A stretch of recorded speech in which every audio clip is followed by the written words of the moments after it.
जय माता दी दोस्तों, इस चैनल पर आपका बहुत बहुत स्वागत है। वट सावित्री की हार्दिक शुभकामनाएं। माँ जगदम्बा की कृपा आप और आपके परिवार पर बनी रहे। आज के इस वीडियो में हम जानेंगे वट सावित्री की पूजा विधि और उसका महत्व क्या है, शुभ मुहूर्त क्या है। इन सभी चीज़ों को हम बहुत ही आसान तरीके से जानेंगे कि हम वट सावित्री व्रत की पूजा कैसे कर सकते हैं। तो आइए जानते हैं। तो सबसे पहले वट सावित्री व्रत, जिसे सावित्री अमावस्या या वट पूर्णिमा के नाम से भी जाना जाता है, अब की बार ये 6 जून 2024 को रविवार के दिन मनाया जाएगा। इस दिन सुहागिन महिलाएं अपने पति की दीर्घायु और सुख समृद्धि के लिए व्रत रखती हैं। वट सावित्री व्रत, जिसे सावित्री अमावस्या या वट पूर्णिमा के नाम से भी जाना जाता है, 6 जून 2024 को रविवार के दिन मनाया जाएगा। इस दिन सुहागिन महिलाएं अपने पति की दीर्घायु और सुख समृद्धि के लिए व्रत रखती हैं।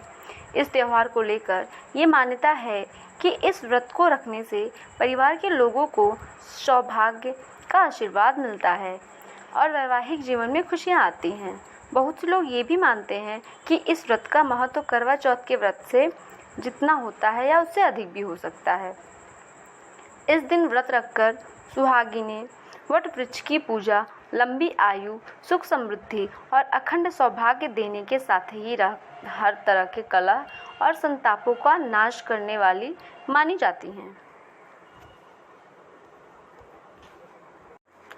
वट सावित्री व्रत पूजा का मुहूर्त क्या है, आइए जानते हैं। वट सावित्री व्रत ज्येष्ठ मास की अमावस्या पर रखा जाता है। पंचांग के अनुसार अमावस्या तिथि की शुरुआत 5 जून की शाम को 5:54 पर हो रही है और इसका समापन 6 जून 2024 शाम 6:07 पर होगा। उदया तिथि को देखते हुए इस साल वट सावित्री 6 जून को रखा जाएगा। वहीं इस दिन पूजा के लिए शुभ मुहूर्त प्रातः 11:52 से दोपहर 12:48 पर होगा। इस व्रत की पूजा विधि क्या है, आइए जानते हैं। तो सबसे पहले नंबर 1, इस दिन महिलाएं प्रातः जल्दी उठकर स्नान आदि करके लाल या पीले रंग के वस्त्र धारण करें। नंबर 2, फिर श्रृंगार करके तैयार हो जाएं, क्योंकि ये श्रृंगार का ही व्रत होता है। माँ पार्वती को खुश कर सकते हैं इसमें। साथ ही साथ सभी पूजन सामग्री को एक स्थान पर एकत्रित कर लें और थाली सजा लें। उसके बाद किसी वट वृक्ष के नीचे सावित्री और सत्यवान की प्रतिमा स्थापित करें। नंबर 4, फिर बरगद के वृक्ष की जड़ में जल चढ़ाएं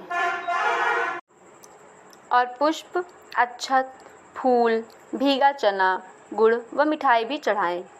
उसके बाद वट वृक्ष के पर सूत लपेटते हुए 7 बार परिक्रमा करें और अंत में प्रणाम करके परिक्रमा पूर्ण करें और सबसे अंत में चने को हाथ में ले करके वट सावित्री की कथा पढ़ें या इसे सुनें।